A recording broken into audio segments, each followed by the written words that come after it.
रामायण के दो प्रमुख पात्र हैं, एक भगवान राम और दूसरी उनकी अर्धांगिनी देवी सीता। देवी सीता की महिमा ऐसी है कि राम से पहले देवी सीता का नाम लिया जाता है।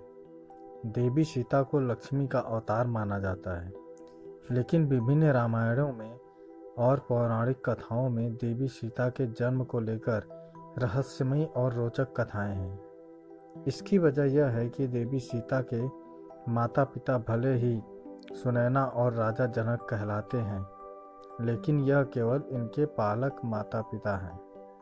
इनका जन्म भूमि से हुआ है, इसलिए इनके जन्म के संदर्भ में कई कथाएं मिलती हैं। इनमें सबसे प्रचलित कथा वाल्मीकि रामायण की है। महर्षि वाल्मीकि ने अपने रामायण में लिखा है कि मिथिला राज्य में अकाल पड़ा। ऋषियों ने राजा जनक से यज्ञ का आयोजन करने के लिए कहा ताकि वर्षा हो।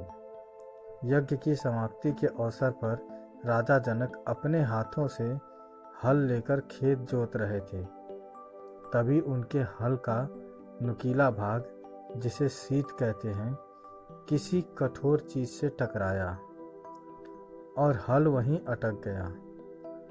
जब उस स्थान को खोदा गया तो एक कलश प्राप्त हुआ, जिसमें एक सुंदर कन्या खेल रही थी। राजा जनक ने उस कन्या को कलश से निकाला और उस कन्या को अपनी पुत्री बनाकर अपने साथ ले गए। निसंतान सुनैना और जनक की संतान की इच्छा पूरी हुई। हल के शीश से टकराने से वह कलश मिला था, जिससे सीता प्रकट हुई थी। इसलिए कन्या का नाम सीता रखा गया। देवी सीता से संबंधित एक अन्य कथा का उल्लेख अद्भुत रामायण में मिलता है। इस रामायण में लिखा है कि रावण ने कहा था कि जब उसके हृदय में अपनी पुत्री से विवाह की इच्छा उत्पन्न हो तो उसकी पुत्री ही उसकी मृत्यु का कारण बने।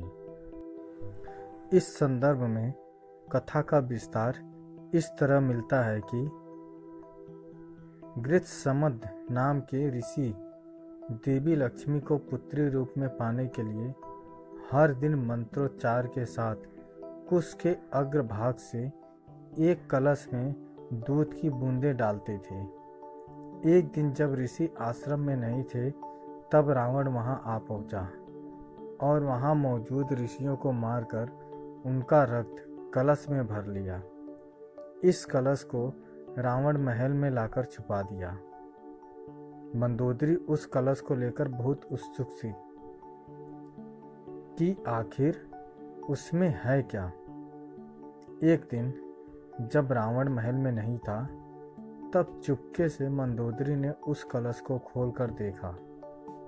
मंदोदरी कलश को उठाकर सारा रक्त पी गई, जिससे वह गर्भवती हो गई। यह भेद किसी को पता न चले, इसलिए वह लंका से बहुत दूर अपनी पुत्री को कलश में छुपाकर मिथिला भूमि में छोड़ आई। इस तरह सीता को रावण की पुत्री बताया जाता है। देवी सीता के जन्म की तीसरी कथा वेदवती नाम की एक ब्राह्मण कन्या से संबंधित है, जिसका उल्लेख ब्रह्मवैवर्त पुराण में मिलता है। इस कथा में बताया गया है कि एक समय वेदवती भगवान विष्णु को पति रूप में पाने के लिए तपस्या कर रही थी। हिमालय पर भ्रमण करते हुए रावण की नज़र वेदवती पर गई और वह कामांध हो गया।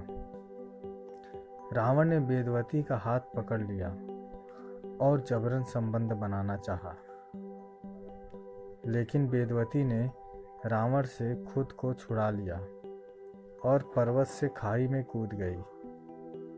मरते मरते वेदवती ने रावण को शाप दिया कि वह फिर से जन्म लेकर उसकी मृत्यु का कारण बनेगी। कहा जाता है कि कालांतर में इसी वेदवती ने सीता के रूप में जन्म लिया था।